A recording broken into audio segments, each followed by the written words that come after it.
kasih teman hati, masih di sini di Kalam Hati. Insya Allah sampai ke hati. Semangat banget ya Ustaz. Luar biasa. Anak muda tuh emang harus semangat. milenial. Kayak bro-bro dan sis-sis ini mereka semangat banget. Brosis, bukan brownies ya. Bukan, dimakan itu Ustaz. Ustaz, tadi sebelum jeda tadi saya bertanya bagaimana kita merawat keberagaman antar umat beragama. Nah, sebelum Ustaz jawab, ini saya ada sebuah artikel nih untuk teman hati dan juga Ustaz, sama-sama kita lihat. Ini dia artikelnya, kita lihat bersama. Berbagi lahan parkir Masjid Istiqlal saat misa Natal di gereja katedral bukan lagi tradisi baru. Ternyata tradisi ini sebagai lintas generasi sebab sudah ada sejak tahun 1960-an. Nah, ini ternyata tradisi ini sudah dilaksanakan sejak 1960-an. Sudah cukup lama. Apakah ini salah satu contoh bagaimana merawat keberagaman antar umat beragama? Seperti apa nih Islam melihatnya? Ya. Dalam sejarah Islam, Khalifah Umar bin Khattab itu pernah diundang ke gereja. Ya, beliau masuk ke dalam gereja itu, dia melihat semuanya.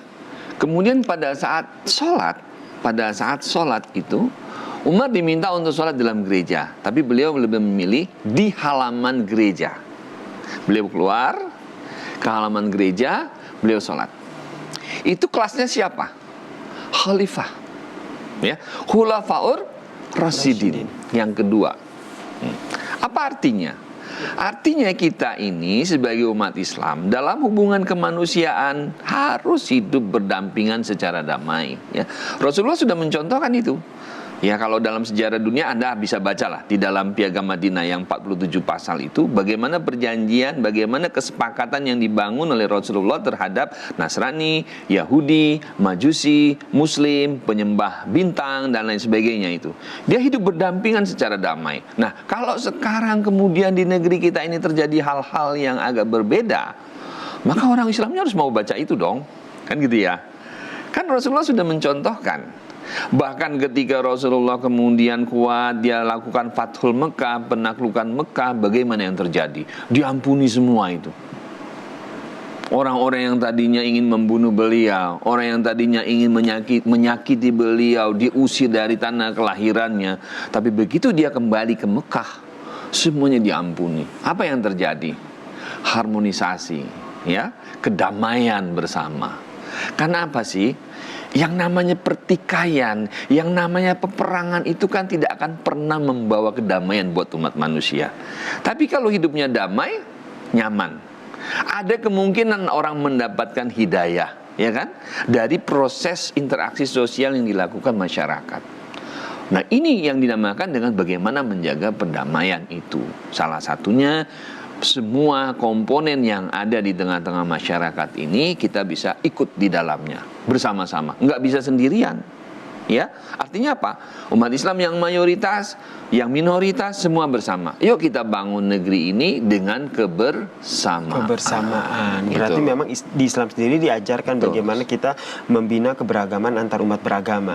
Nah, terkadang itu susah implementasinya, Ustaz. Mungkin dari Ustaz sendiri ada beberapa tahapan ataupun tips-tips yang bisa dilakukan oleh teman hati di sini agar bisa merawat keberagaman antar umat beragama tanpa mengesampingkan akidah kita. Ya, salah satunya kita meyakini bahwa setiap manusia itu membutuhkan orang lain.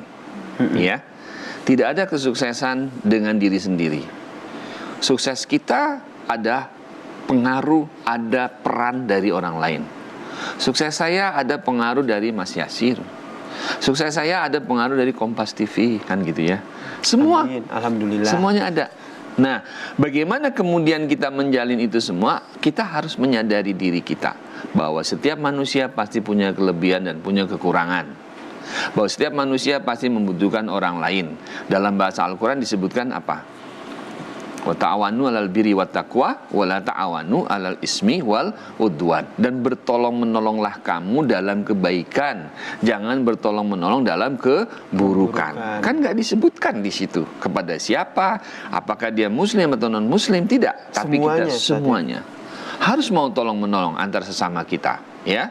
Nah, kalau kita tidak bisa tolong menolong, itu akidah kita pasti akan terjaga. Kan sudah dijelaskan, lakum dinukum waliyadin. Kamu punya agamamu, agamaku, ya. Kembali kepada kitab suci masing-masing, gitu loh, ya. Dengan cara apa? Ya namanya mahasiswa, namanya orang-orang muda, generasi milenial, ya banyak bacalah. Ya kan? Jangan main TikTok dulu. Nah, TikTok dulu. TikTok boleh, tapi iya, bacanya juga harus banyak. Baca juga, tapi bacanya WA gitu. Oh, iya. Baca tausiah gitu ya. Baca yang lain-lain. Nah, keberagamaan ini adalah sesuatu sunatullah. Ya. Nggak bisa dipungkiri gitu loh. Ini kita di ruangan ini aja suku bangsa udah macam-macam ya. Iya, ini dari wajahnya aja ini udah beda-beda nih. Ada yang Padang, ada yang Jawa, ada yang Madura, ya. Tapi ada senyumnya sama nih kalau saya lihat. Kalau Apalagi senyum, di sini nih lihatnya. Kerudungnya aja beda. Kalau senyum harus seimbang, ya. 1 senti ke kiri, 1 senti ke kanan, jangan gitu, nggak bagus. Senyum harus seimbang, ya. Coba gimana senyum yang seimbang, Ustaz? Gitu. Coba dicontohin teman hati.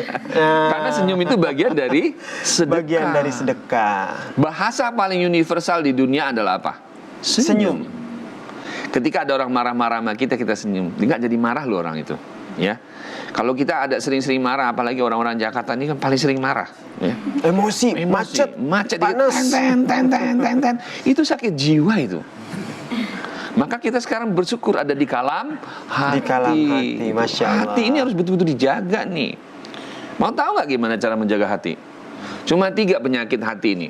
Sebabnya, 1, banyak makan. Oh gitu ya, Ustaz? Iya, banyak makan. Waduh, saya banyak makan, Ustaz. Kurangi dikit-dikit. Secukupnya gitu ya, Ustaz. 2, banyak tidur. Waduh, saya juga banyak tidur, Ustaz. 3, banyak bicara. Kecuali pembicara. Oh, ada khususannya. Ada khusus. Kalau pembicara nggak banyak bicara, dia jadi pantomim. Oh iya, betul. Ya kan? Nah, disinilah kita harus bisa membagi. Keberagaman itu sunatullah. Ya, eksistensi keberagaman dari setiap orang, berbeda suku, berbeda ras, berbeda bangsa, berbeda pendidikan, berbeda latar belakang, berbeda analisis, berbeda macam-macam, that's okay. Itu sunatullah, ya. Diciptakan pagi, siang, dan malam, itu sunatullah. Maka keberagaman adalah eksistensi yang harus kita terima sebagai karunia dari Allah Subhanahu wa Ta'ala. Masya Allah. Setuju ya. Keberagaman harus kita terima sebagai karunia dari Allah Subhanahu wa Ta'ala.